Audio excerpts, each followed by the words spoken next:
Motion to conclude the committee of the whole meeting. So moved. Second. It's been moved and seconded. All in favor? Aye. Opposed? Thank you. Pass that down. Mr. Mayor? Acting. I still like calling him Mr. Mayor.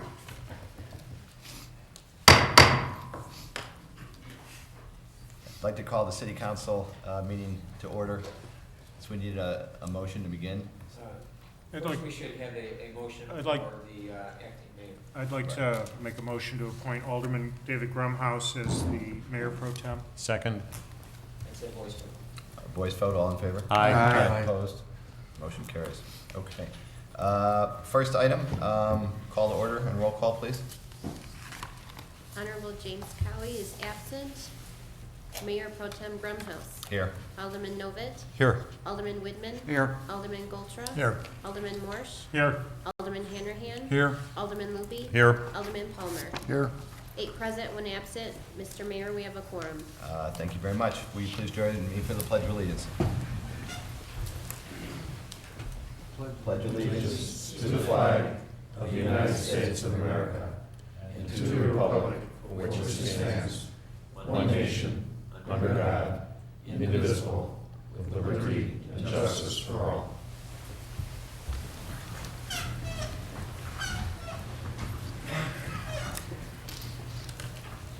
First item on the agenda is comments by Mayor Pro Tem. First, I'd like to wish everyone a Happy New Year. As a counselor, glad to be back, and hope everyone had a great holiday, and looking forward to a great 2010. First item on the agenda is a resolution of sympathy for Aidan Mullet.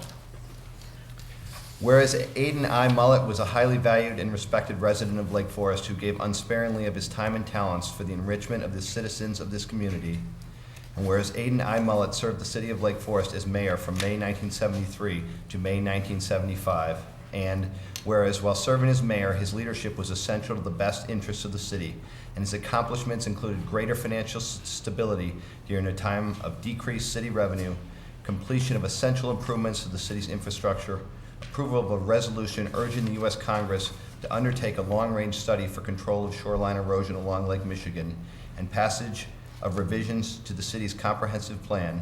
And whereas prior to becoming mayor, he served with dedication as alderman of the 3rd Ward from May 1967 to May 1973, and whereas the passing of Aidan I. Mullet on December 8, 2009 has taken from the community a highly regarded citizen and friend. Now therefore be it resolved that the City Council of the City of Lake Forest in session on January 4th, 2010 does hereby express its deep regret and sincere sympathy to the members of the family of Aidan I. Mullet. Be it further resolved that this resolution be spread upon the minutes of the City Council, and a copy hereof, duly signed by the mayor, be presented to the family of Aidan I. Mullet. So moved. Second. All those in favor? Aye. Motion carries. We'll be sure to get this to. Thank you. Yes. Second item on the agenda is appointment of Jay Trees, the Police and Fire Pension Fund Board of Trustees to fill the unexpired term of Tad Carr. Can I get approval? So on the motion? moved. Second. All those in favor? Aye. Opposed? Motion carries. Thank you. Other comments? First, congratulations to our very own Roger Moore, our former alderman who was recently elected head of the Western Golf Association.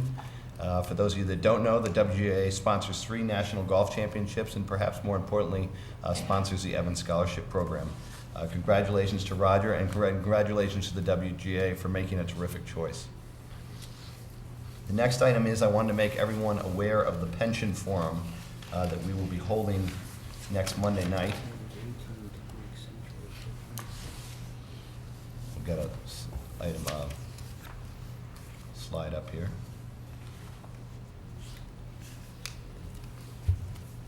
Next Monday, January 11th, from 7 to 8:30 at the Gordon Community Center Auditorium, we will be holding a public pension funding forum.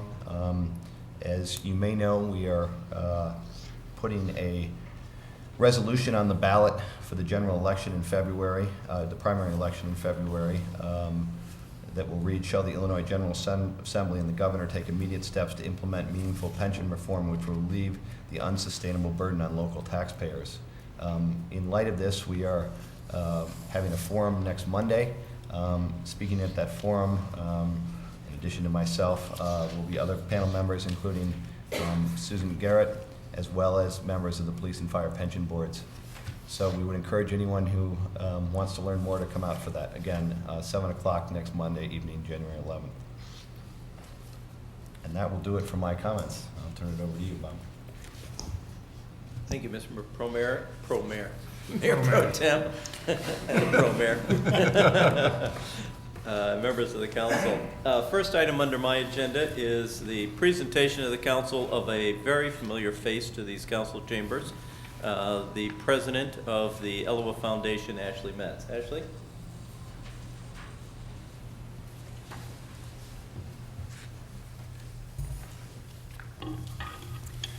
Thank you, Mr. City Manager.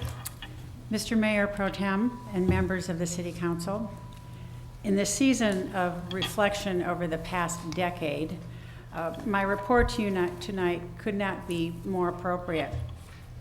The Elowa Farm Foundation has come before you many times over the last 10 years, and indeed even before then, to report on status and on progress, some good, some not so good, and occasionally a little great. Tonight, it's my pleasure to present you with a great report and the prospect of an even better future that we look forward to. When we began the restoration nearly 10 years ago, the property being acquired by the city in 1998, the foundation was established to raise the funds necessary to do so. The Elowa Farm Commission was established by ordinance of the City Council in October of 2002, and the foundation became its not-for-profit arm. The goal was to reconstruct the buildings and the gardens for future use by the community without using taxpayer funds. A great deal of time was spent on the definition of the use of those buildings and gardens, resulting eventually in a widely accepted vision of a living classroom for outdoor learning and recreation, a center for education and research in the fields of architecture, preservation, gardening, and all aspects of the environment on Lake Forest's most stunning second lakefront. Over the years, the Commission operated as an advisory voice to the Council, establishing budgets for operations and construction, overseeing the historical accuracy of the restoration, drafting policy for the use and upkeep of the property, and educating the public first as to the whereabouts and second to the value of Elowa Farm. A few years ago, the Commission was not reappointed, leaving the city and the foundation to individually oversee the largest part of the restoration, the eventual use of the property by tenants, and the operational challenges of a new entity. It's been a sometimes difficult journey as the two parties had no agreement on how to work together, hence they often didn't. Meanwhile, the foundation was still primarily engaged in fundraising, and our efforts resulted in 675 donors contributing over $4.2 million for this project. The majority of donors have raised over half of that amount, and we are very grateful for the singular donors who contributed the major gifts: the Middle Fork Foundation and its homeowners, the Hunter Family Foundation, and most notably, Liz and Dick Uline. During that time, the City of Lake Forest also loaned the foundation $425,000 to make sure that the restoration was completed. Tonight I am here to close the first chapter on the Elowa Farm story. Its restoration is complete, the buildings are rented to wonderfully appropriate tenants, and the foundation is pleased to present to the city the final payment on that reconstruction loan, a check in the amount of almost $175,000. For the better part of the last year, we have also been working on our second exciting chapter, a plan for Elowa Farm beyond its restoration. Early on, we rewrote our foundation bylaws, giving the foundation the prospect of more abilities than just fundraising for the farm. We have also been working very closely with Susan Banks, assistant to the city manager, as to the operations and functionality of Ellowa.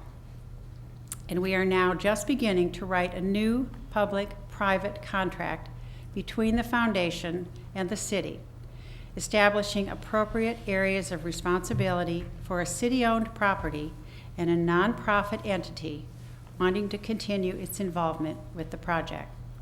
For indeed, that has become our mission.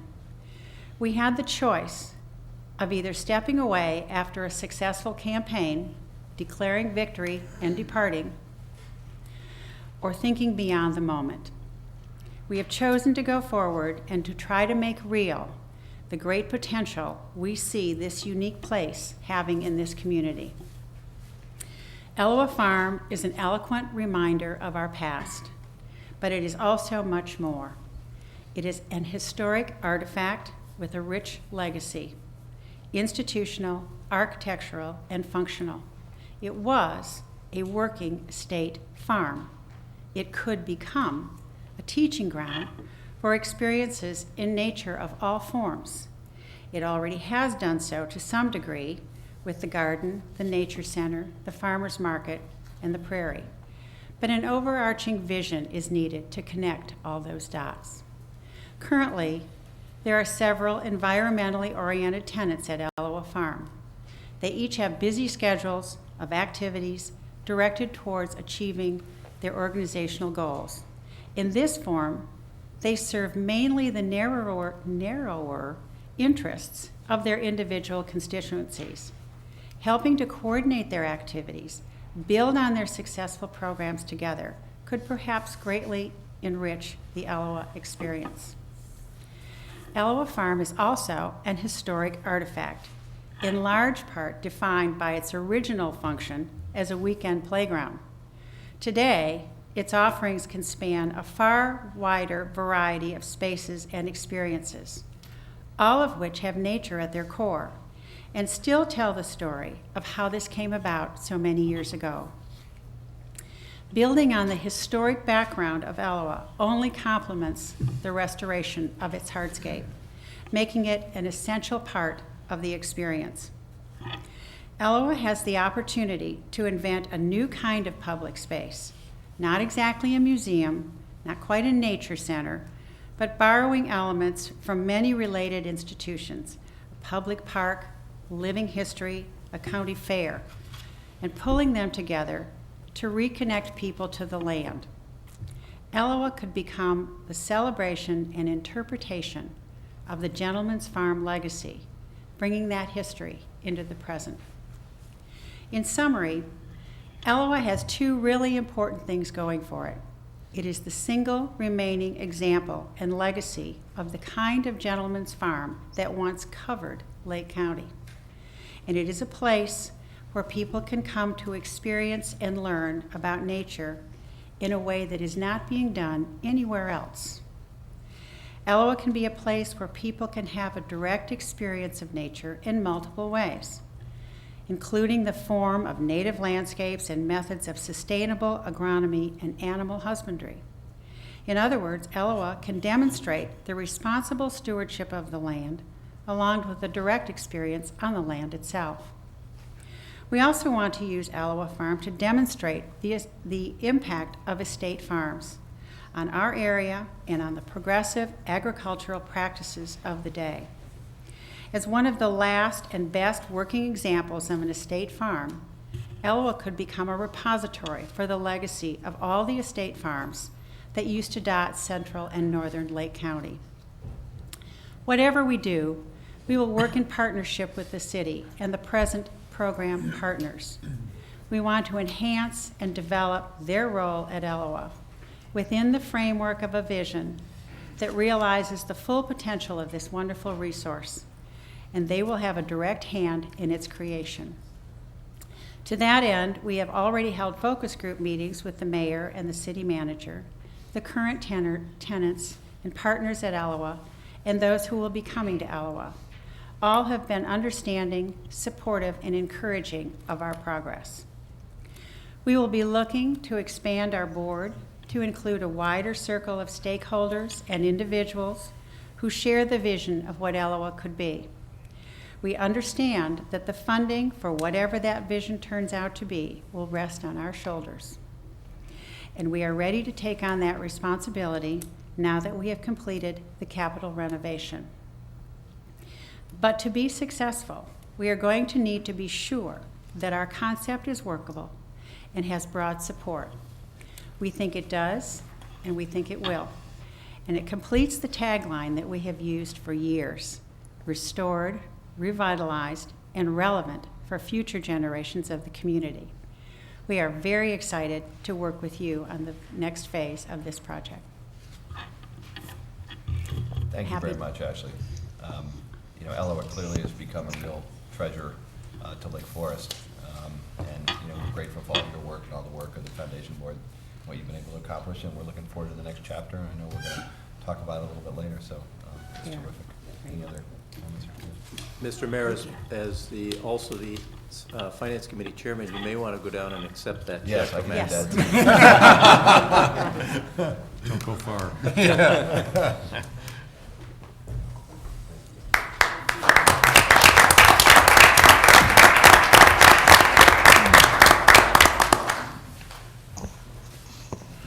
Okay, let's see if our next speaker can do the same. Our next guest speaker is the president of the Park and Recreation Foundation, who recently suffered an injury on vacation, I think. Laura, you want to first tell us why you're limping? Certainly. Good evening, everyone. Yes, I was guilted into ziplining in Mexico with my family, and the zip line won. So I'm here hobbling a little bit, but I can assure you from the knees up, things are working. Shall I go ahead? Please. Okay, I have a few slides this evening that I wanted to share with you, just to give an overview of the Festival and Fireworks annual 4th of July celebration that the Friends Foundation sponsors.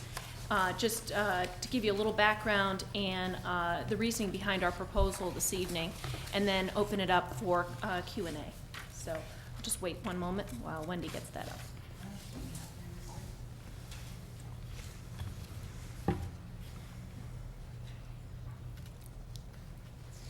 Okay, great, thank you. All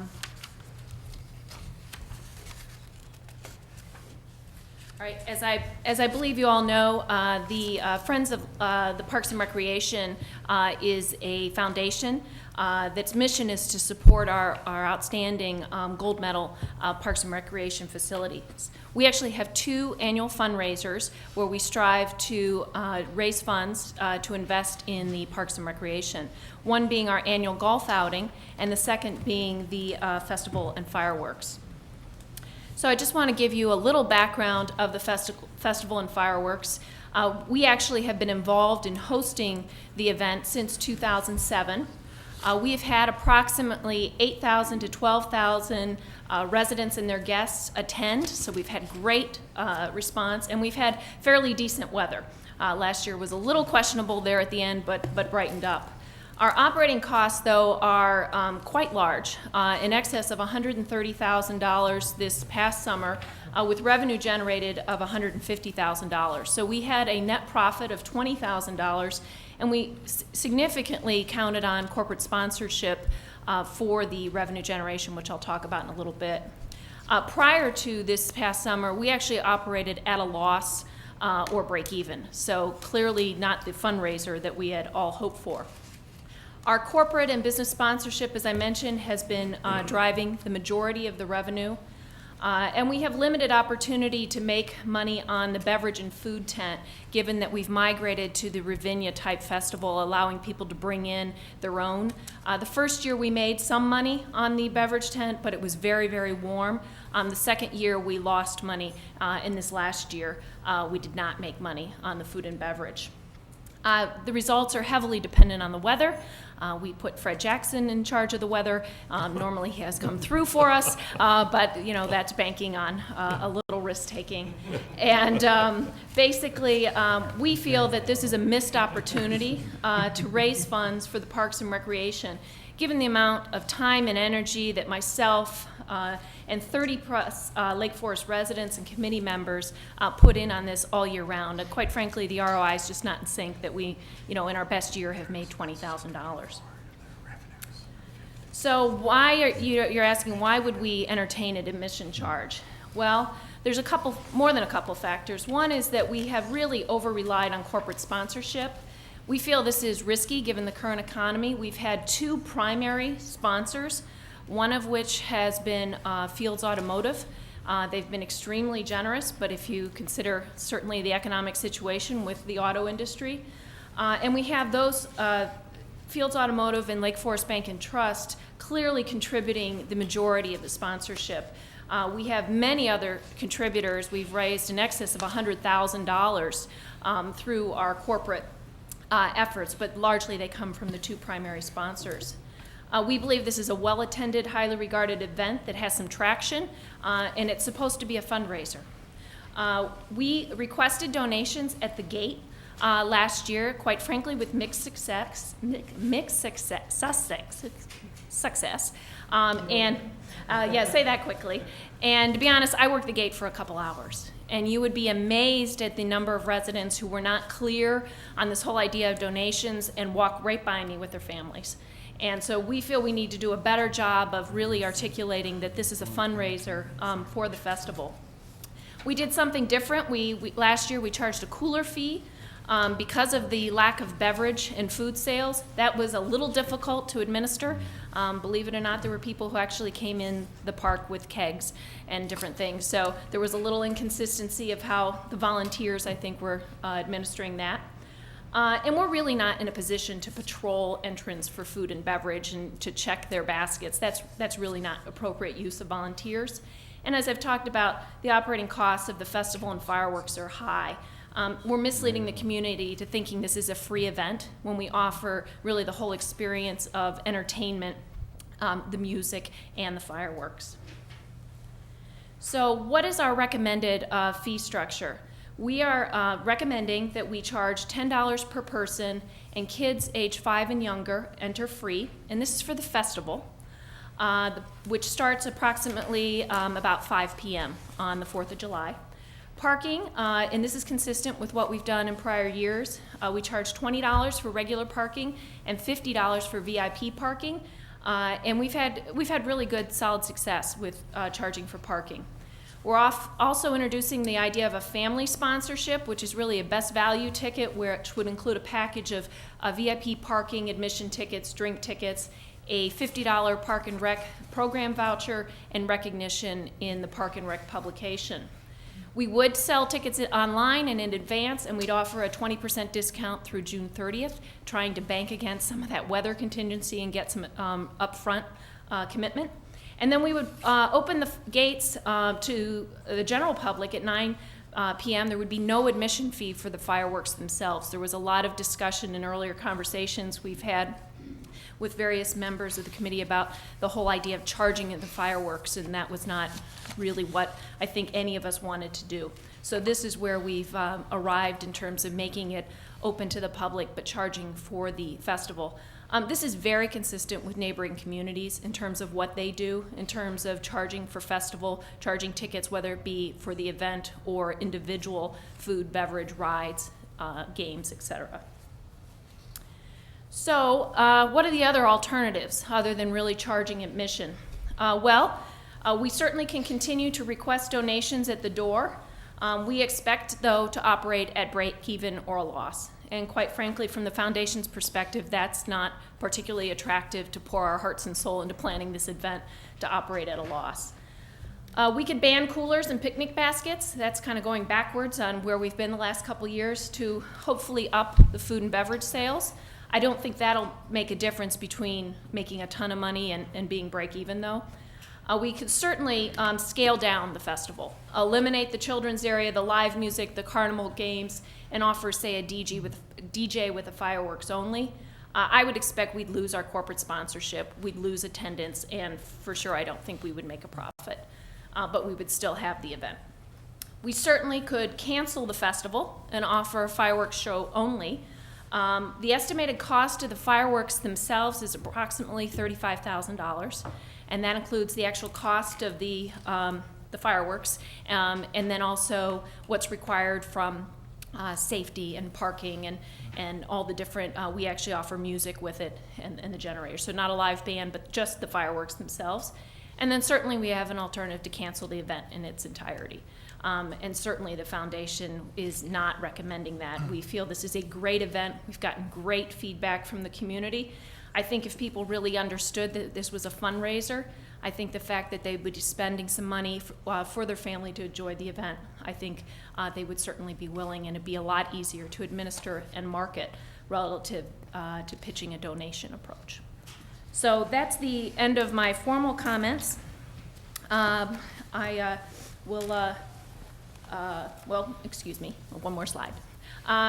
So our recommendation is to continue the festival and fireworks in its current form and leverage the past successes we've had. We have continued to learn every year. We've reduced our costs every year, and we've increased our revenue. So we are learning as we go through this. We believe we are proposing charging a modest admission fee, and we will continue to leverage corporate sponsorship as much as we can. We have a group that has worked with the corporations and the businesses in our community, has done an excellent job, and we will not certainly pull back on that, but we do have some concerns about the economy. I've mentioned leveraging costs, and ultimately our goal is to make a profit and contribute to the future of the Parks and Recreation Department as we were originally planned and how our mission is set up. So with that, I'll conclude and open it up to any comments. I'd like to just say a few comments. I was at one of the meetings with Laura and Bob and some of the board members, and being a founding member of the foundation, they've done a tremendous job of, when we first started, we were obviously way behind in terms of our thinking, and you guys have brought it to the next level. And I hear so many great comments about our 4th of July festival and fireworks, and what a great family event it is, and how many people we draw from Lake Bluff and elsewhere that come because of the music and the fireworks and everything else that we have to offer. And I have heard from members and past presidents of the foundation of where it's going, and quite honestly, I think we have to look at, at this event as, do we want to continue at this level or go down the path of the symphony where we all sat on the first tee at the golf course and watched the fireworks there, because it made no sense to pay in that little area and watch the fireworks and have a box lunch. So I know that there's some feelings on the council about charging residents, but also I think we have to look at what it costs to have an event like this, and we have to weigh that. So those are my comments, and I'd welcome to hear everyone else's. I think Laura would as well. Yes, thank you. Comments, questions? How much do you expect to raise with these admission fees? Currently, we're estimating 5,000 paid admissions at $10 each, for a total of $50,000 is built into our 2010 pro forma budget. Okay, so that you'd be going from $20,000 thanks to a lot of corporate sponsorship. What, last year? I'm sorry? Did you say you had last year you had $20,000 profit? We had $20,000 net profit last year. But that was with the corporate sponsorship, and then if we put these in, you'll have $50,000? No, we're estimating our profit for 2010 would be roughly about $35,000, Okay. given decreased sponsorship on the corporate side, which we've built into the budget. I just have a question, and that is, for those that aren't interested in a family event, young, married, that don't have kids, or seniors that don't want to see all the kids running around and don't care about DJs and face painting. At 9 o'clock, you're going to open it up. Is there going to be an opportunity for them to be able to park anywhere within miles to get to there to even see it? They're kind of getting cut out if they don't come to the other event and just want to go to the fireworks. Well, currently, we only offer reserved parking for a fee for all entrants, Right. and then city parking that's up at filled. the train. And then there's city parking up in town for all folks who come, both to the festival and the fireworks. The reserve parking is actually a fairly small percentage relative to the total attendees. We have many, many people who walk and bring wagons, or park near the train station. Yeah, I'm City just thinking of the parking. older crowd that kind of wants to go and see the fireworks, that Yeah. a mile to walk in the dark is kind of tough, kind of. You're saying that those That's people no- are parking at the train station Yeah, anyway? that's no different than Well, there how are we've some, administered yeah, over yeah. the last couple of years. But there's no parking for We have latecomers. handicap parking that Uh-huh. is available, and that's consistent with the way we've done it every year. Yeah. This isn't a change in parking versus. Well, prior no, years. there's a difference though, that with the fee now, in True. order to come and to park and to go, and they say, gee, I'm not interested in the young family thing, because we're kind of past that in our age. I had a couple of people ask me about that like to go to the fireworks, have been in town for 50 years, going to the fireworks, and they said, is there gonna be any way that we can get nearby to park at 9 o'clock, Right. because it's kind of filled, and so they're kind of cut Well, out of the whole thing. Well, That's, certainly one thing we could entertain would be offering a shuttle from the city parking lot I mean, to that the you may main wanna entrance. think about. That would be something to think about. Certainly, there's a cost to that, but that would be certainly, if we felt that was a significant amount of folks who were interested in that, that would certainly be something to look at. charge a few bucks a head to Certainly. take the shuttle back and forth, I think would Certainly. be a good thing to look into for those people. We'll definitely look into that. Yeah. Laura, is there a way Couldn't that they they just can buy pre- advanced parking? Yeah, couldn't they prepay for I'm sorry? parking? Yeah, can they prepay for parking? And I apologize, I should know how much you charge for parking, but if one of these individuals that John is referring to Right. knew that they were gonna show up at 9 o'clock and wanted to be able to park close to get there quickly and to leave quickly, could they pay their $10 or $20 and get a space up close? Well, currently, the parking that we offer is at the $20 level and the $50 level. Yeah, but it So- kind of fills up as you go, as they Yeah. take it as you come in. Correct. And so if you're not there early, sorry, the parking's full and Yeah, Yeah, okay, so way I you think- can't down the street. I think the shuttle. So I think that's a question where the of- concern is, that they'd be happy to buy the parking, but they'd get there and there wouldn't be any available. Right. Yeah. So either a shuttle or reserving some spots at a fee for a late entrance. Because what we wouldn't want to do is charge people for parking and hold some spots and then not charge for those. I think Well, that's a no, missed I understand that, opportunity. if they got it up front, but Mm-hmm. there are a lot of people that aren't interested in the young Certainly family understand. stuff. I'm just surprised on the small amount that you actually bring in overall for running it. The costs seem kind of high. I'm just, looking at what it is. I run the Lake Forest Antique Car Show, and we make $35,000 for the, Rotary Charities. And believe me, it's not all on corporate sponsors. Yeah.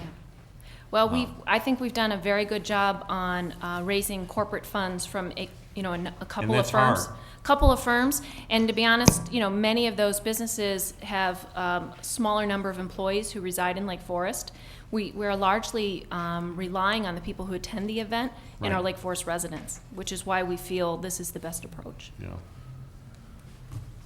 No, and I just think it's great that you're devoting all this time and energy. Obviously, the salary you're drawing is very minimal. But no, truly, it's a great event for Thank the you. town. I think you're trying to accommodate the entire community, which is wonderful. There's alternatives for people who really don't want to pay for it and just want to enjoy the fireworks with their family. You've done it all, and you've done Thank it at a profit. I just wish you success. Thank you very much. You're helping the community. Thank you. The one wonder I just had, though, was with food. Mm-hmm. Is there any thought just on maybe leasing out space if someone wants to provide food? Is that possible? Absolutely. In fact, on the food front, one of the challenges is it's the 4th of July. So many food vendors locally, whether Lake Forest, Highwood, et cetera, that we've approached to host booths. It's challenging for them because they have to pay their folks holiday pay. And in the past, we've had a couple different vendors. They didn't make much money, particularly now that we've opened it up to the picnic basket fair. People aren't as interested to partake in vendor-sold food. And so those folks don't make money, so you have a harder time attracting them. We do have a food supplier that is coming up from Indiana this year that we're very excited about, that is going to offer, I think, a larger range of product. We call him the pork chop guy. I don't know, does he have a better name than that? I think he does, but apparently his pork chops are excellent. So, I think we'd be open to suggestions, but it's a tough sell on July 4th. Continued success. Thank you very much. I think it's a great event. I'm just thinking, though, that as the economy changes the city's budget from a general overall revenue stream, which is a collection of real estate taxes and other fees, I think we're moving more towards event charges. And I wondered in the future if you wanted to maybe look at charging for the fireworks as an event fee, because our budget is not going to allow us to have general deductions, so to speak, for these events on a specific item-by-item issue. Mm-hmm.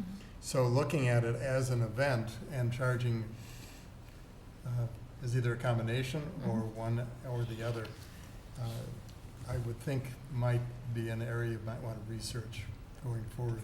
Okay. Yep.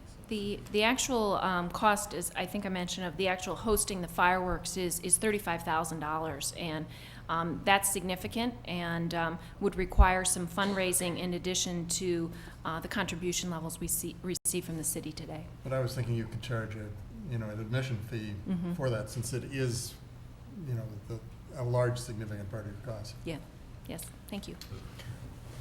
No, go ahead if you want to. I was just going to say, was the feeling that you couldn't charge for the fireworks because the city is committing money to it? No, actually, there was a lot of discussion around whether we should charge for the fireworks. I think there's a couple things there. I think one is that I think there are some people that assume the city is funding the fireworks, and the city is funding a portion of the overall budget. I believe is $15,000 in 2009 of the total $130,000 operating budget. I think it was quite frankly a carryover from the symphony, and people not liking how that felt when they were excluded and they were on the outside. And so there was a desire to, quite frankly, meet somewhere in the middle and realize that we had a great event, the festival, that people were willing to come to early. And for those folks, and believe me, I saw many of them at the door last year who had no interest in giving a donation. We offer that alternative for them to come.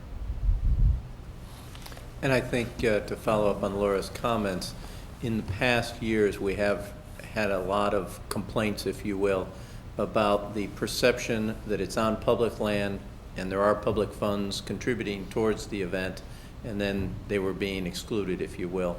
So I think there was really a feeling of at least that component of the fireworks at this point in time, we will make that open and available. Now I think Alderman Golter raises a very good point, and I think due to the current economic pressures that municipalities are finding themselves in, many communities are just getting rid of their fireworks celebrations altogether. And they're saying we cannot justify putting $30,000, $50,000, whatever the cost of it is, into this kind of an event. So that would certainly be an alternative if we felt that we were in that kind of financial situation where we could not contribute any public dollars towards an event of the fireworks event itself. I think it's important that the city promote social events in the community. I don't think we have enough of them. I know we have certain performances during the summer in Market Square, but personally I think these are really vital and important things to create some community cohesion throughout the year. My only concern about this, though, is that you are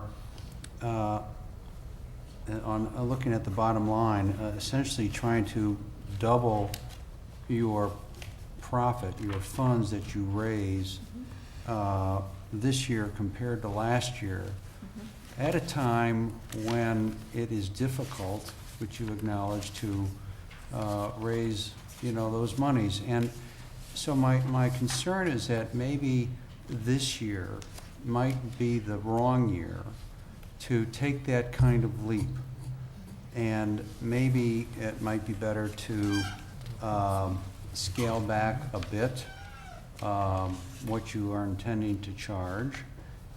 If there is a family, for example, that has 3 kids, 6 to 9, and you have a couple, you're now talking about a $50 fee for that family to come to the event, which seems perhaps a little aggressive.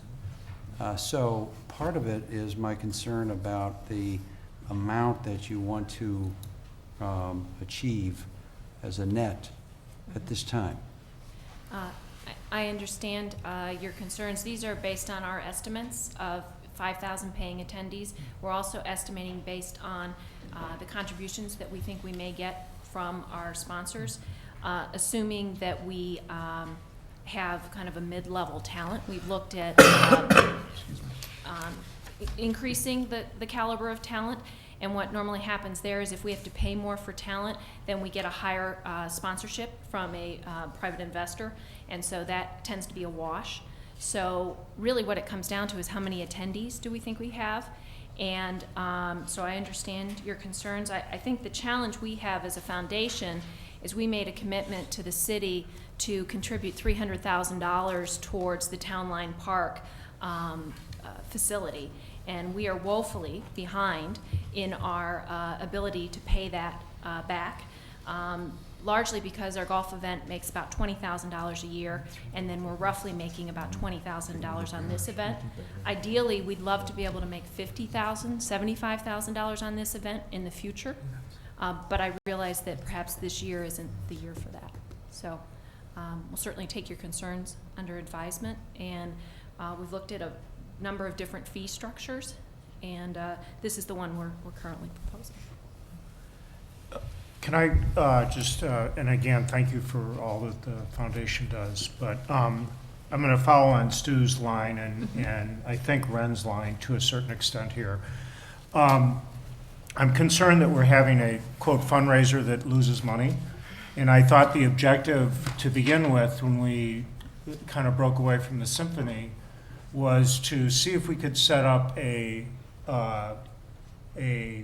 fundraising mechanism that would allow for and provide for this, in Stu's word, this community activity to continue the fireworks without having to contribute city funds.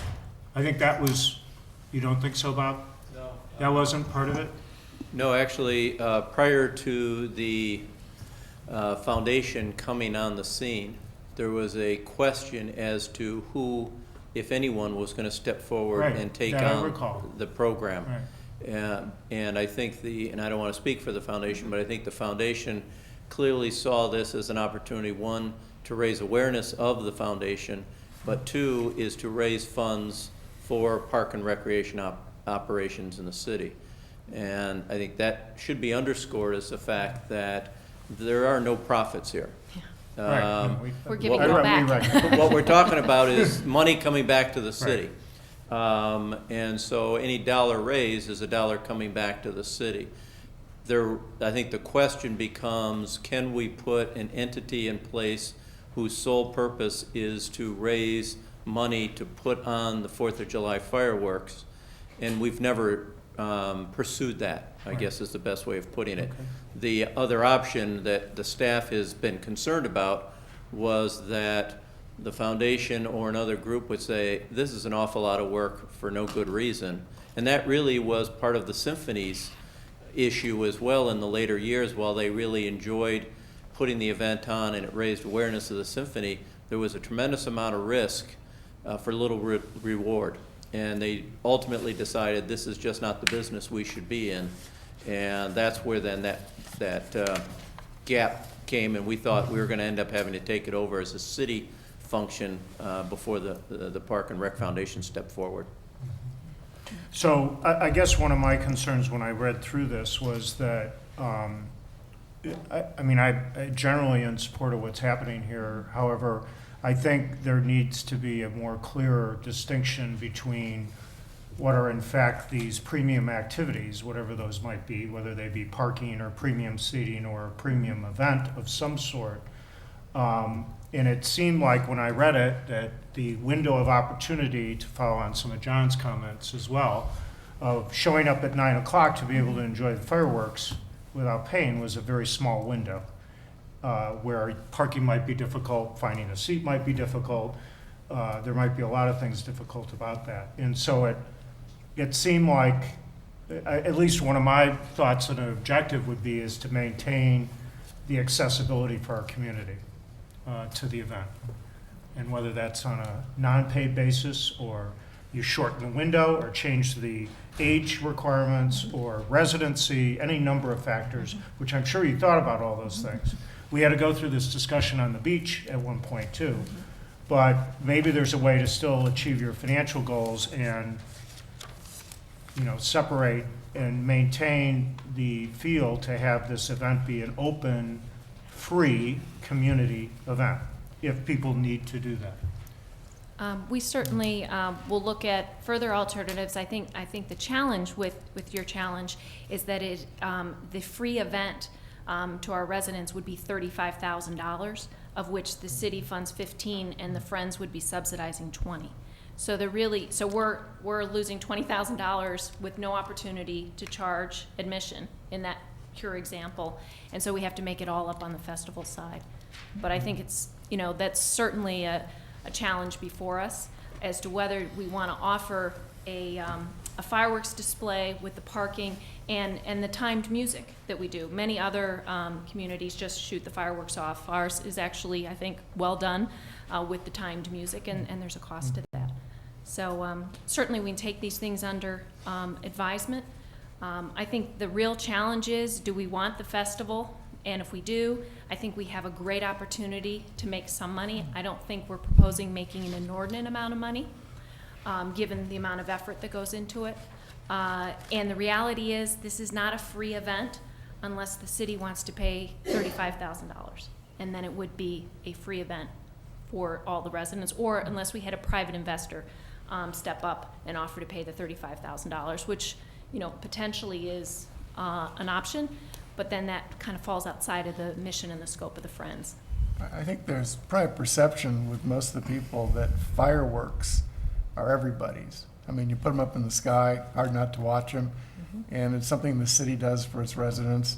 I haven't heard anything that suggests the festival wouldn't work just fine without fireworks, and that would kind of clarify what it's all about. It's a fundraiser, it's a festival. Nothing says we have to have fireworks. And then you're going to lose the people. Well, Yeah. that was the question. And we as market to it whether together. the festival would work without the fireworks. Yeah, we you know, if that would be an option, we probably wouldn't do a festival on the 4th of July, to be honest, because we market them together, and so that's the challenge. Well, your 35,000 is figuring on and having these sponsors stay in place, right? No, $35,000 is just the costs alone of the fireworks, and the safety, the police supervision, what's required to actually launch the fireworks. My understanding, the Ren, question is the major donor, if there's not a big time act as part of the festival, will walk away.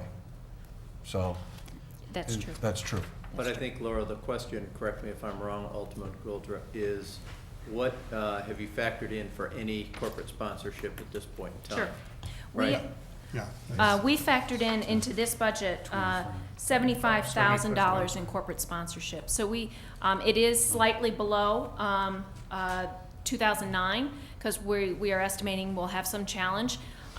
If in fact, though, we are able to generate a significant amount more, it will probably dictate a higher name act, which will cost more money, which we estimate to be somewhat of a wash. So we feel fairly confident in our revenue estimate of $75,000 in corporate sponsorship.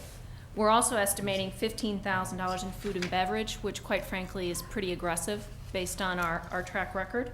And then we also estimate for parking, which we have a couple year good track record of, admission, and miscellaneous contributions. So total revenue estimate for next year is roughly $175,000. Well, I guess the point I would make, and you touched on this a little bit, but I would like to see you all do more to promote this as a fundraising event and really try and capitalize on that. I quite frankly didn't even know it was a fundraising event. I mean, I thought it was an event to raise money to offset the costs. I didn't know it was a, Parks Foundation fundraising event. And so I think that needs to be heavily promoted. I think it needs to be discussed at the festival, when people get up on stage. Stuff like premium seating and early entrance times for people who pay.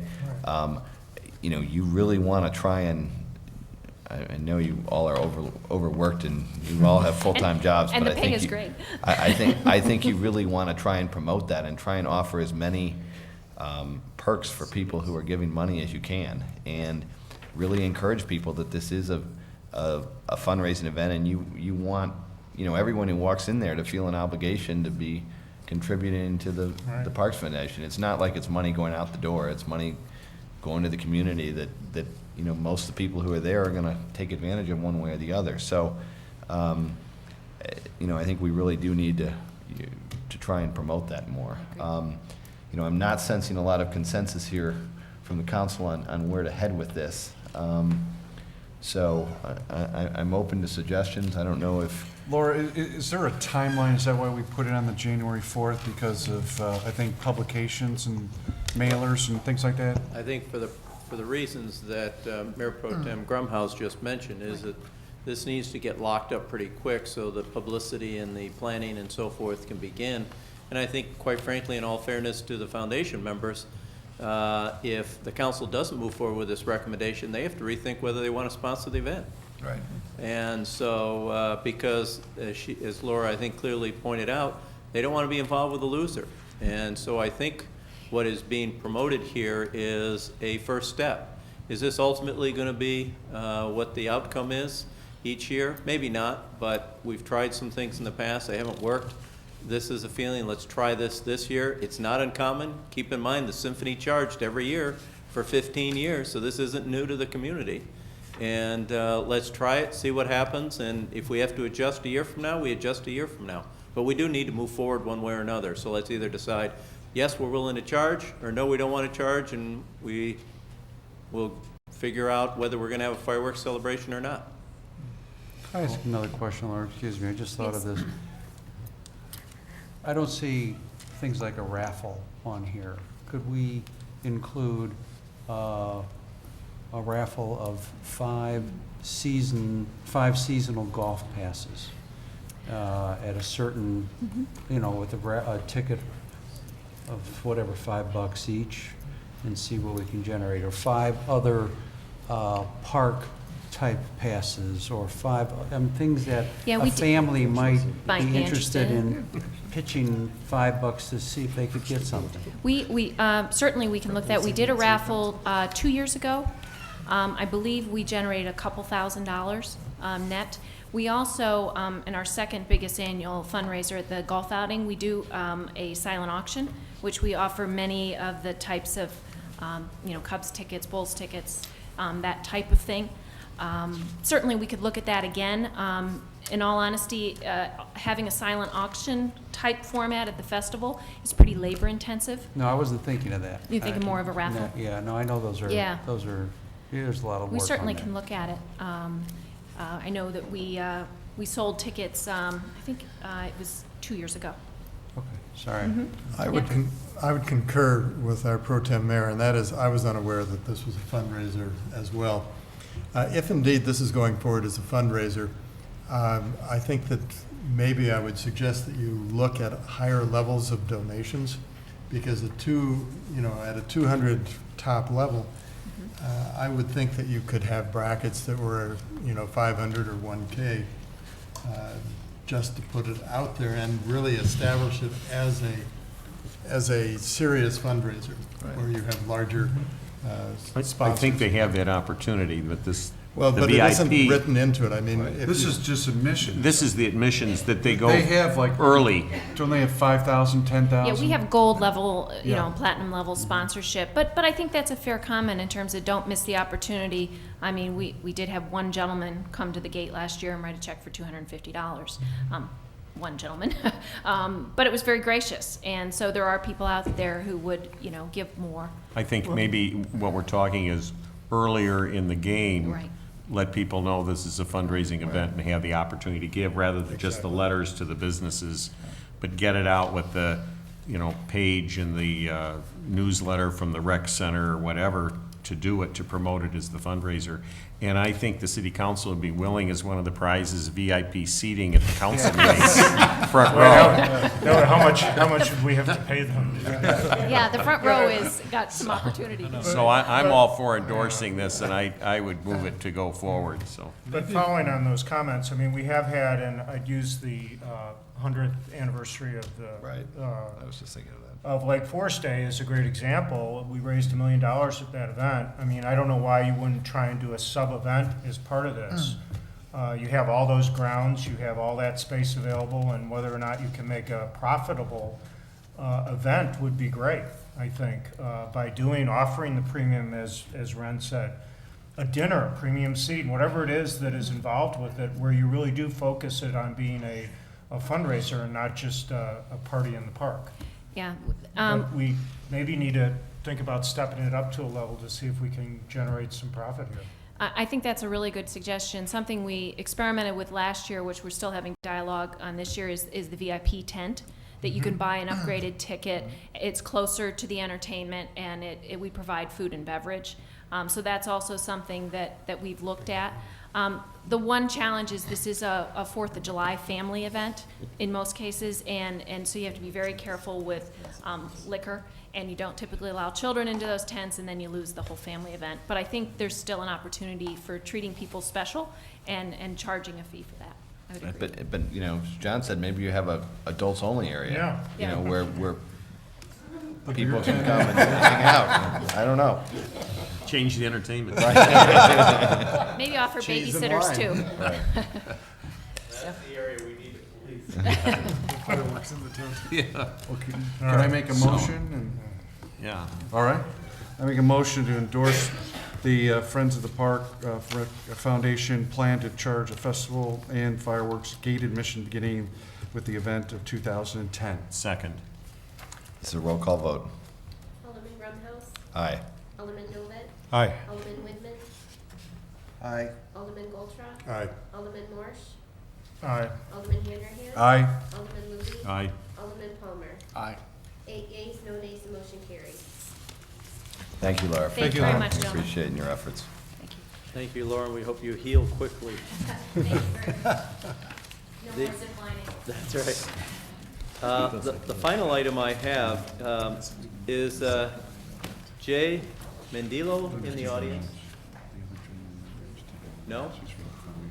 Laura, you want to, or Laura, Megan, you want to put that up? We were supposed to have a representative of the Deer Path Inn here this evening to announce publicly to the community what a lot of people already know, because I went there the Wednesday before Christmas figuring no one knew that this place was open, and it was jammed. This is the renovated bar area at the Deer Path Inn. It is on the east side of the building. You access it off of Bank Lane. You can also access it through the pub. It's very nice, and I think our Mayor Pro Tem was also there during the I didn't get holiday in, though. I didn't have the credential. But we wanted just to announce to the community that there is another place to go in town. If you're looking for a place for dinner or cocktails, there is a full sushi bar here as well for those that like sushi. And it's very nice, very well done, and I know the Deer Path Inn is very proud of it. So if you have a chance, you and your family may want to stop in and experience the new location in town. And that concludes my report for this evening. Thank you, Bob. Next item on the agenda is comments by council members. Any comments? Next item, council committee reports. Not sure we have any of those either. It's the new year. Next item, opportunity for the public to address the city council on non-agenda items. Why don't we pause for 1 second here? I'm gonna give Mrs. Mossy resolution here.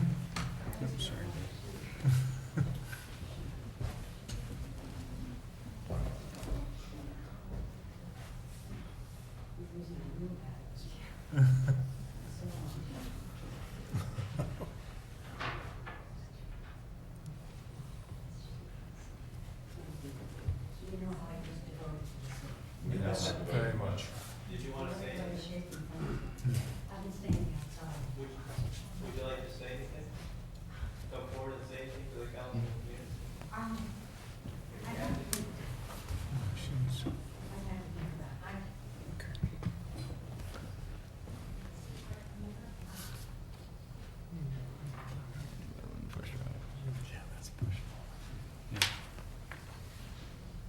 Kathy, She doesn't Kathy, have to. She Why don't- doesn't have to at all, Kathy. Please. Why don't we, I still want to stay a shower. Yeah, Yes. yeah, please. It all Kath- happened so very quickly, and I barely know what to say, but I heard about this beautiful resolution and thought I would come up and pick it up. And also, many, many thanks again for the beautiful flowers that were at the wake and at St. Mary's Church. Oh, you, I don't know what else to say. Many, many thanks to all of you. And I can't say too much else because you all know how he was devoted to the city and spent many, many hours and days on the city council and aldermen, et cetera, et cetera, et cetera. So we're certainly grateful for his contributions and grateful for you coming down here. well, I've been standing outside. So thank you very much for this, and I wish I'd been here for the presentation. Thank you. Thank you.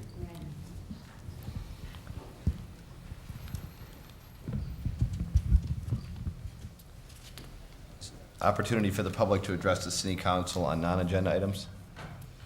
Anyone? Okay. Next item on the agenda is the consent agenda. We have 2 items on the agenda, which I will handle. One is approval of authorized invoices and payrolls for December totaling $2,039,619.54. And then authorizations of treasurer's warrants to meet expenses of January 2010. So moved. Second.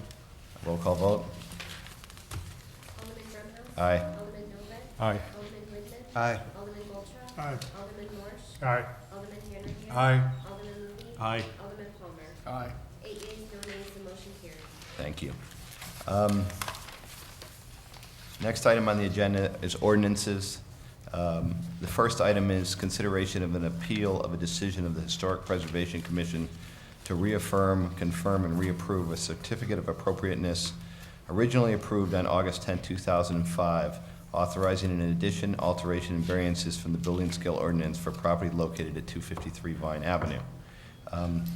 Given that this is an appeal, we will go ahead and follow the guidelines that we will typically follow when something like this from a Board of Commission appeal comes up before the City Council. In light of that, we will ask the appellant to take 5 minutes to describe the appeal, and we will start there. I believe speaking will be Chris and Liz Moore and Billy MacArthur. And you will have 5 minutes. Sure. Thank you, and good evening, Alderman. My name is Chris Moore. I live at 261 Vine Avenue, which is the house directly to the east of the subject property, and we are appealing the decision of the HPC on the November 24th meeting to reaffirm and re-ratify a older certificate of appropriateness.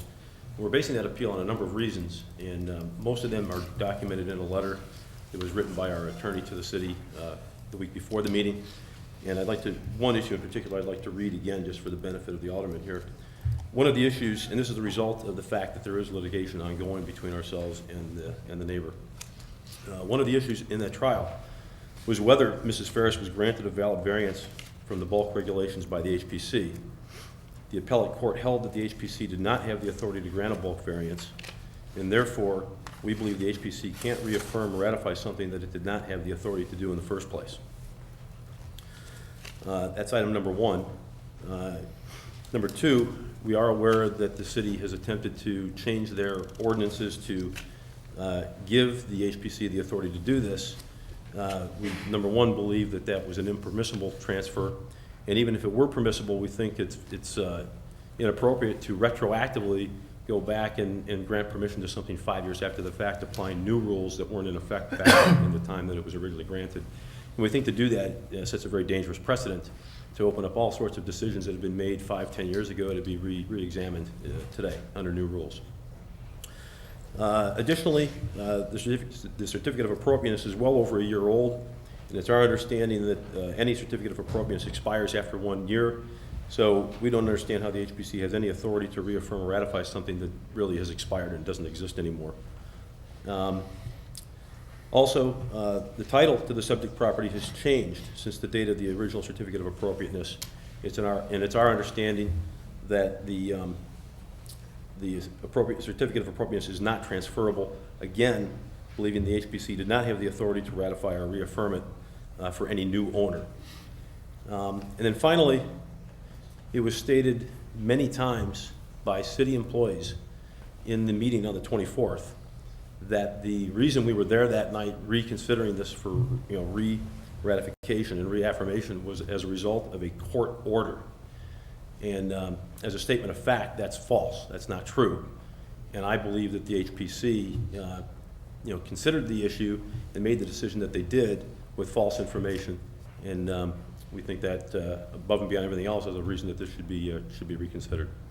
So we appreciate your consideration of this and respectfully request that you overturn the decision that the HPC made in November. Thank you. Thank you very much.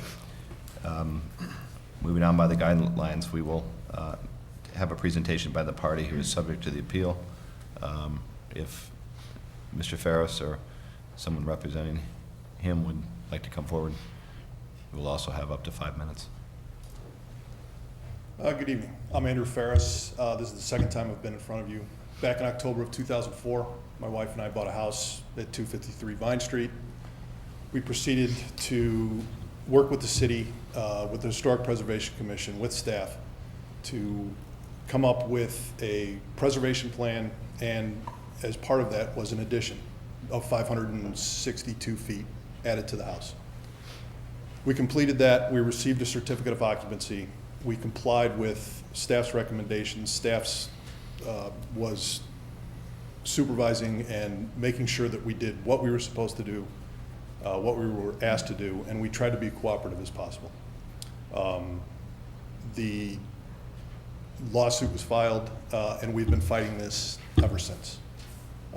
It would be really nice to be able to put an end to this. We've received our certificate of occupancy. We've been in the house since over 2 years now, and I'm sorry I'm back here again, but I appreciate your time. Thank you. Thank you. We will, as this is an appeal, next comment should be reserved for people who spoke at the Historical Preservation Committee. So if there's anyone who spoke at the HPC who would like to speak again in front of the council, we would entertain any comments subject to a 2-minute time limit. Is there anyone who spoke at the HPC? Okay. We are not required to take any new information as part of the appeal process. Having said that, we'll be open to limited public comment. If anyone in support of either the appellant or the person subject to the appeal wanted to come forward and say something, again, we would like to keep this very limited and hope that it wouldn't repeat itself if there are people who want to come forward. Anyone wish to speak? Okay. We will next hear a presentation by city staff. I believe Kathy Cerniak is going to say a couple words regarding the process and the appeal. Thank you, Mr. Mayor Pro Tem, members of the council. On November 24th, the Historic Preservation Commission did hear this petition.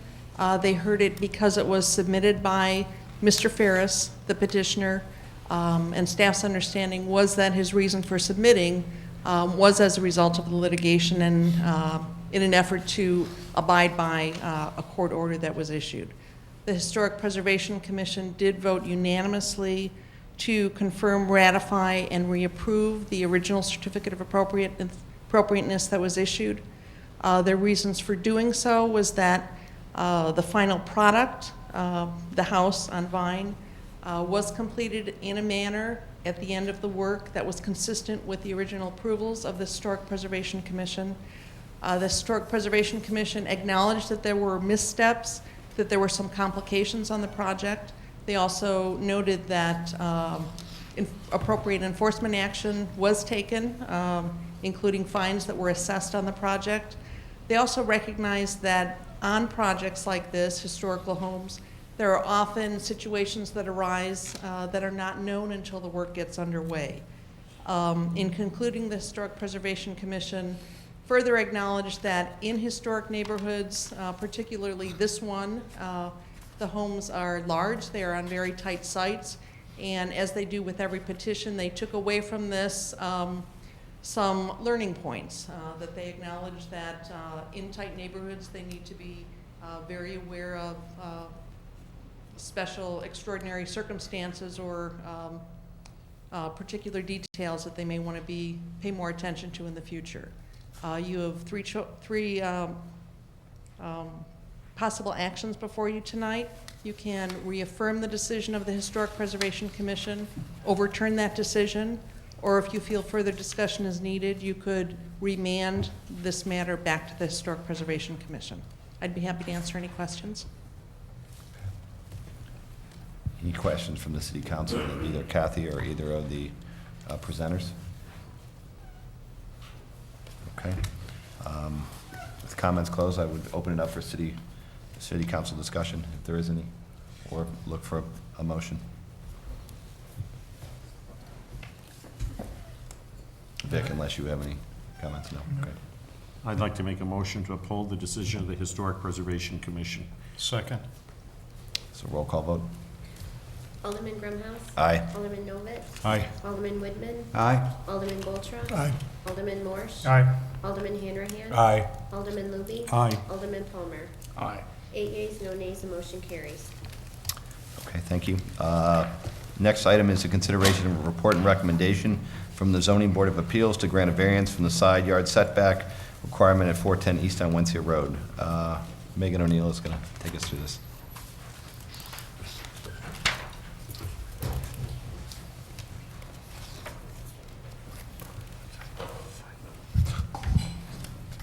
Thank you, Acting Mayor Grumhouse, members of the council. Just to orient you, this zoning variance is for a property at 410 East Onwensia. The property is on the north side of Onwensia between Western and Green Bay Road. On November 23rd, the owners, Mr. and Mrs. McGowan, petitioned the Zoning Board of Appeals for a variance from the R4 zoning district to allow the reconstruction of a roof and wall within the 20-foot side yard setback. This request is unique in that the variance required was for modifications to the roof form to allow a larger conforming addition to be connected to the existing house. This situation here is that the house was built in 1918, which was prior to the adoption of the zoning code in 1923, and the area that needed to be reconstructed was within the setback area. Public comment was heard at the meeting. 2 members of the public spoke with concerns regarding stormwater runoff. There was no opposition to the required work within the setback area. The recommended action this evening is to waive first reading and grant final approval of the ordinance, which is located on page 61 of your packets, to allow the requested modifications to the roof form, the reconstruction of the east wall, no closer than 15 feet 5 inches from the east property line. I'd be happy to answer any questions that you may have. Megan, just so I could be very clear, they're not really expanding the area that's already encroaching in the setback, but just rebuilding the structure on the existing setback?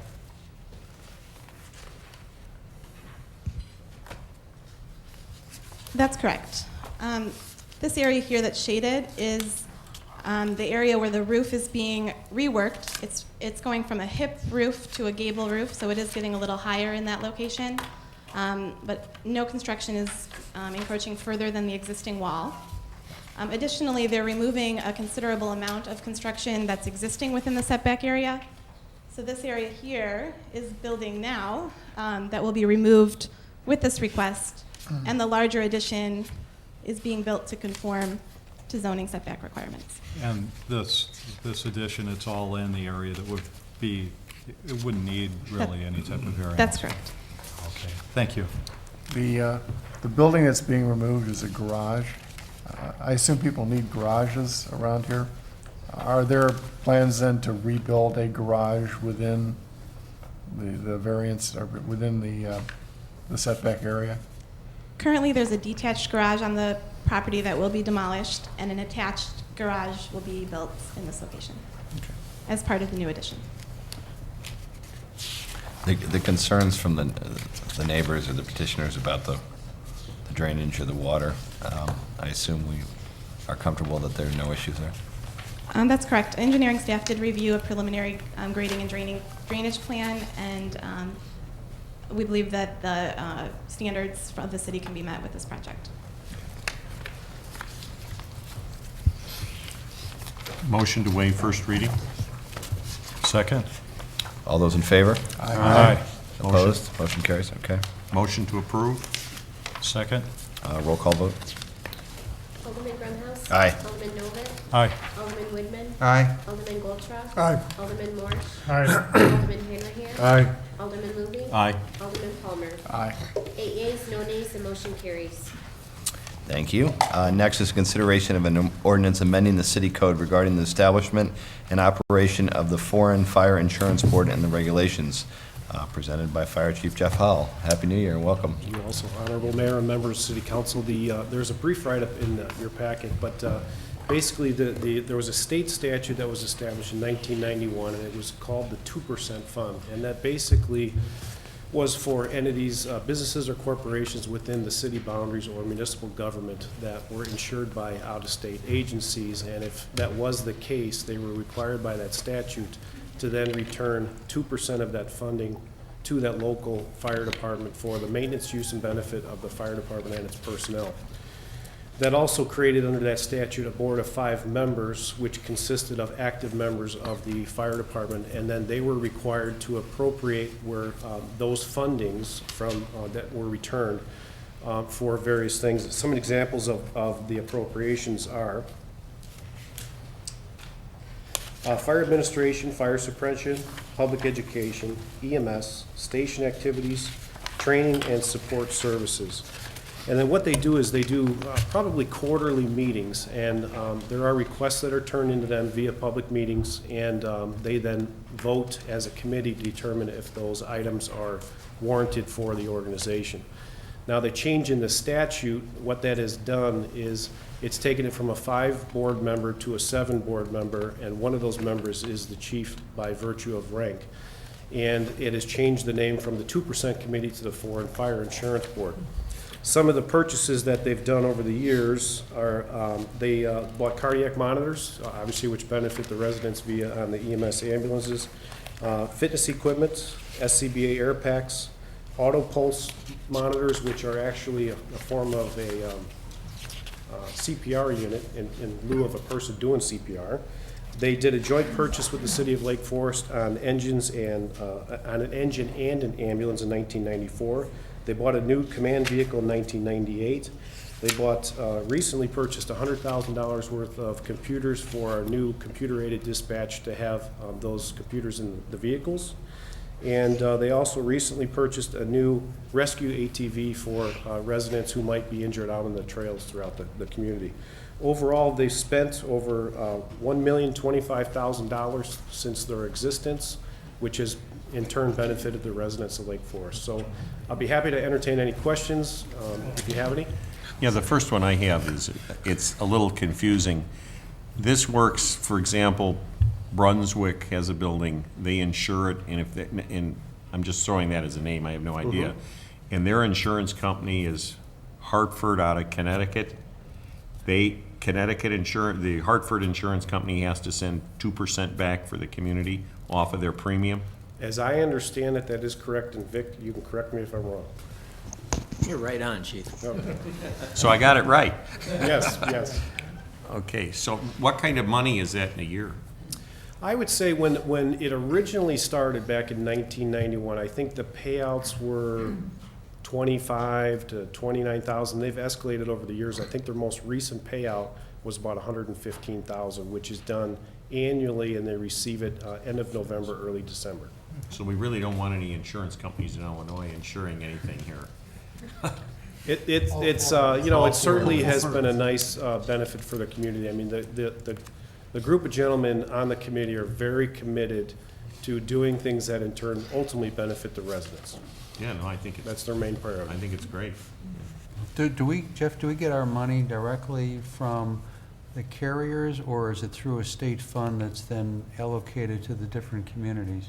As I understand it, and this is one of the changes in the recent ordinance, I'm not sure exactly where the money originally came from, but it did go through our finance director. Now, that money will directly go to the treasurer of the foreign fire. Yeah, in fact, I believe that the way that this works is that the state actually taxes the in-state insurance companies. Right. For the out-of-state, they've imposed this tax. So the state collects it and then allocates it to the municipalities. As the chief was just saying, it used to go directly to the city treasurer.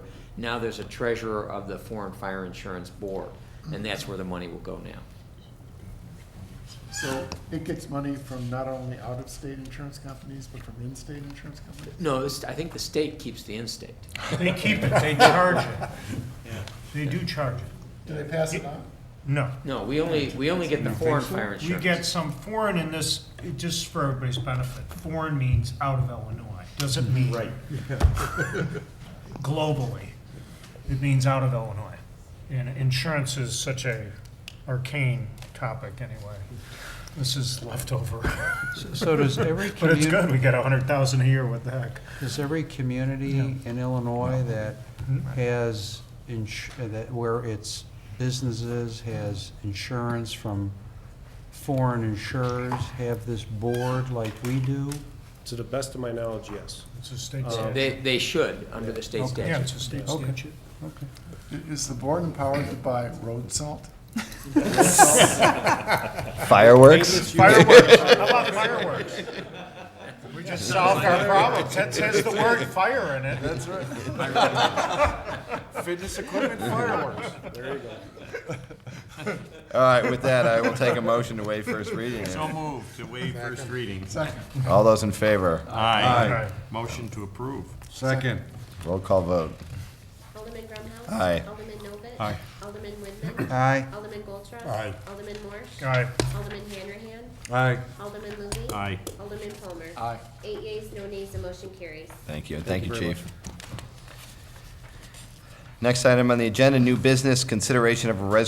directing the Plan Commission and Historic Preservation Commission to hold public hearings and make recommendations to the City Council on various aspects of Eloa Farm, zoning, the special use permit, and historic designation.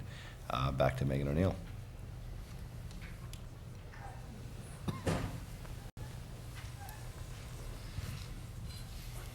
Thank you. The purpose of our discussion here tonight is really to provide the council with some background on Eloa Farm and request approval of the resolution allowing the Plan Commission and Historic Preservation Commission to hold public hearings related to the various items that you mentioned in your opening statement. The city acquired the property known as Eloa Farm in the late 1990s, around the same time that the Middle Fork Farm subdivision was being developed. At that time, there were discussions of rezoning the property to OA. There were discussions of designating the buildings, recognizing the historic significance of the structure, the significance of the open land and the natural prairie, as well as putting a special use permit in place.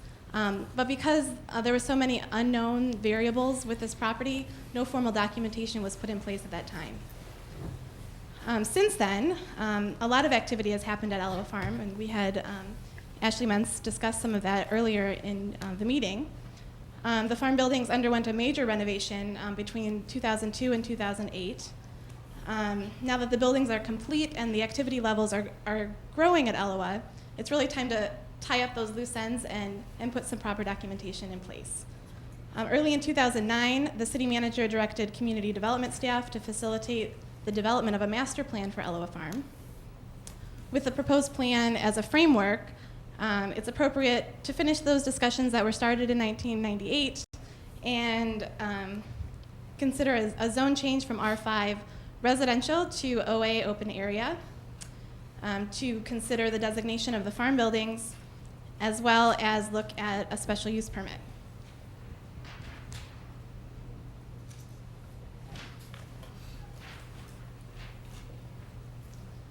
I'm just going to put up a process diagram to kind of walk you through what we're looking at. So today, at January 4th meeting, the recommended action would be for council adoption of the resolution noted in your packets. The master plan would be formally adopted through a special use permit that would be considered by the Plan Commission. Additionally, the zone change would be considered by the Plan Commission, and the designation of the historic farm buildings by the Historic Preservation Commission. Once those reviews are complete and public comment is heard at the appropriate commission, a recommendation would be submitted to the council for final consideration of the proposed zone change, the special use permit adopting the Eloa Farm Master Plan, and the local landmark designation. I'd be happy to answer any questions that you may have, but your recommended action at this time is to approve the resolution. Starts on page 72 of your packets, directing the Plan Commission to consider the zone change and special use permit for Eloa Farm, and directing the Historic Preservation Commission to consider designation of the buildings at Eloa Farm as local landmarks. Megan, I have a question. Alderman Morse and I had a meeting with the neighbors, and they're obviously very educated and have done their homework and have some concerns. I know that this will be an opportunity for the public and the neighbors to give their input to the various commissions, but how much has city staff talked with the neighbors of Eloa in the Middle Fork neighborhood and the associations around that area, because of certain situations that have happened in the summer? So I think the beginning of the master planning process started in February. So over those several months, the Homeowners Association has been intimately involved in those discussions.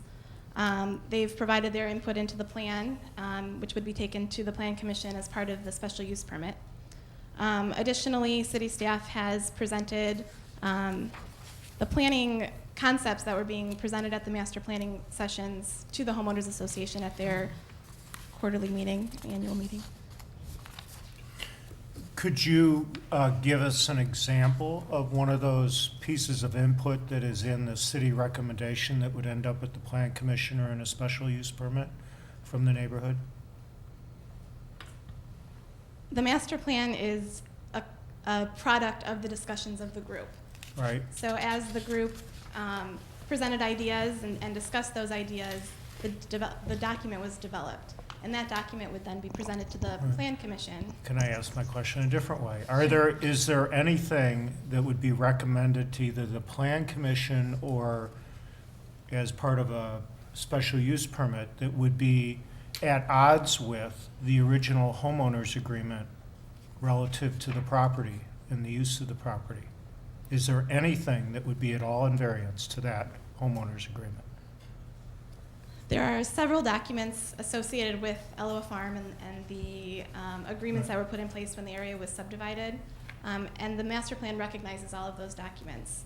I don't believe there's any inconsistencies between the master plan and the rider to the Right.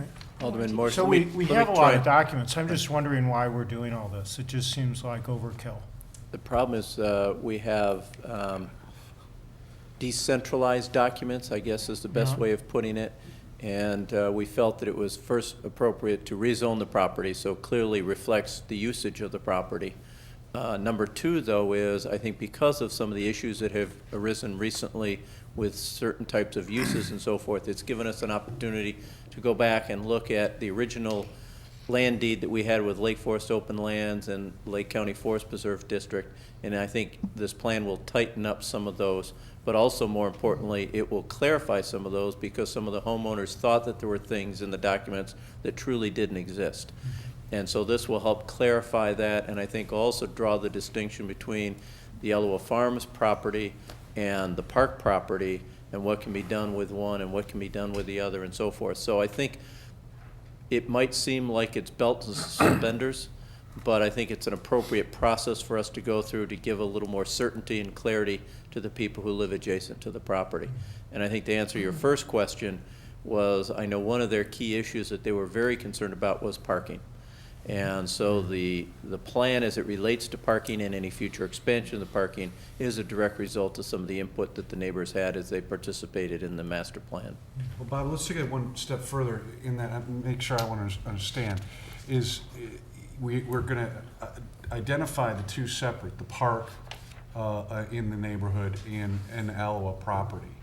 But then what about the relation to the two if there's something going on at one that could affect the other? Well, that's a very good example, and let's say that there was something going on in the park that was also was utilizing facilities at the Alloa Farms complex. Then in that case, the rules of the Alloa Farm complex would also apply to any activity that was taking place on the park property. The Park and Rec Board will be, in the course of 2010, going through a process of developing park policies, formal park policies for all the parks in the city, which we don't have and, came to light when we had the situation this summer. And so we will need to make sure that those two are married to the extent that they possibly can.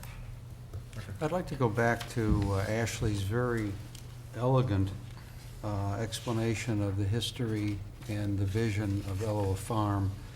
And my question is really pretty fundamental, and that is, to what extent is this joint process going to be sort of an enabling vehicle so that the vision that Ashley set forth for us can be moved on and realized eventually? Well, I don't want to speak for Ashley or Megan, but I think it directly relates to it. This was, I think, an attempt by a lot of parties, including members of the foundation and the Forest Preserve and Open Lands and the homeowners and so forth, to really say, now we know what we have today, but let's look at 5, 10, 20 years down the road, and if something is going to happen, making sure that it's done in a very well thought out and planned process. So I think it's consistent. Okay. I'd just add a couple of things, because I sat on the Planning Commission when this was coming through. And I don't think the City Council actually changed the recommendations of the Planning Commission. We had a lot of testimony on the usages of the ground, and there was a desire by the Commission to give the resulting Alloa Farm tremendously broad latitude and scope to fulfill their mission. So I would hope that this document would not unduly curtail what was really the intent, and that is to try and create something that had not been written before. And we recognize that there would be new ground turns, so to speak, to try and achieve what Ashley Mentz has talked to us about. And we didn't know how it was going to happen, but we did not want to restrict that from happening. And that park was more important than the homeowners' lots, to be perfectly honest. They were the cash that created the park. But the park was really the keystone. So to the degree that that enters the conversation.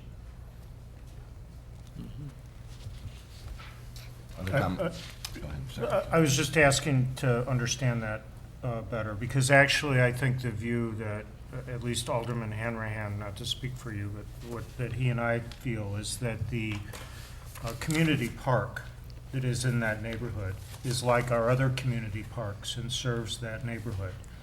It is not, in fact, integrated into Alloa Farm. It is an amenity for the neighborhood. Right. And not an adjunct to Alloa Farm.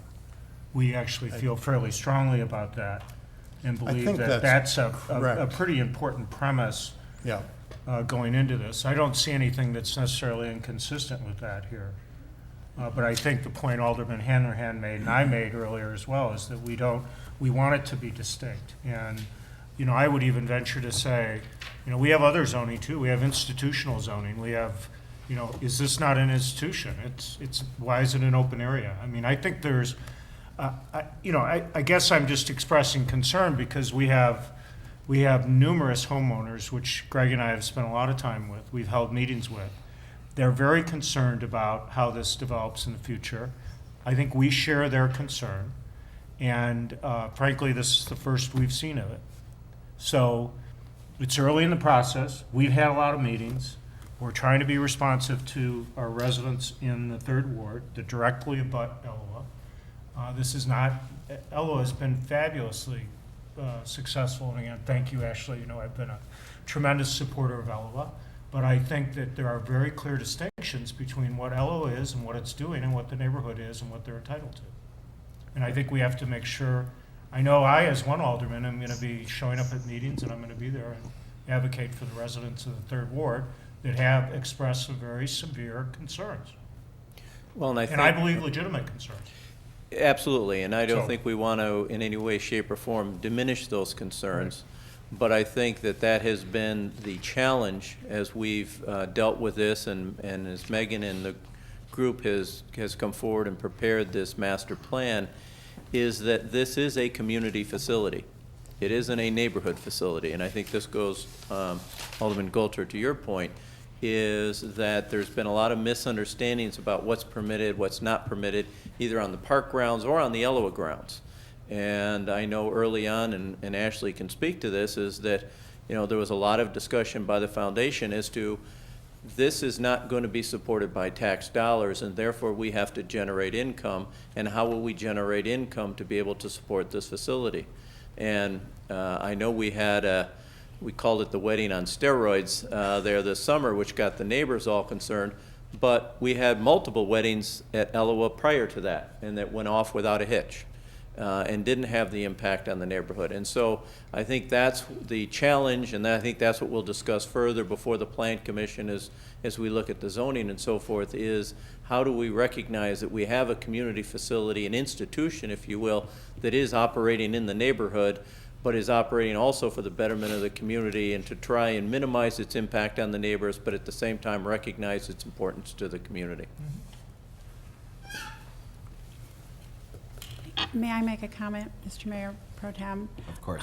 To agree with the city manager's comments, but also to agree with the alderman from the Third Ward. It has always been, and to agree with Mr. Goltra, it has always been a juxtaposition of all of those things that needed to happen that has been part of Elloa's discussions for the past 10 years plus.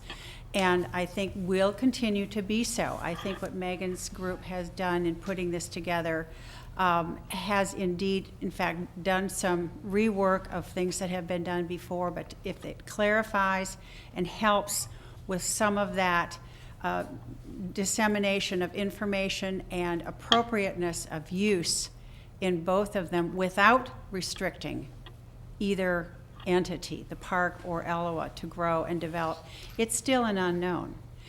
So hopefully this will be a framework from which we may ask for exceptions from time to time as it comes forward, but it's a beginning to put it all together. So I think it's a job well done, and but it's a long way from over.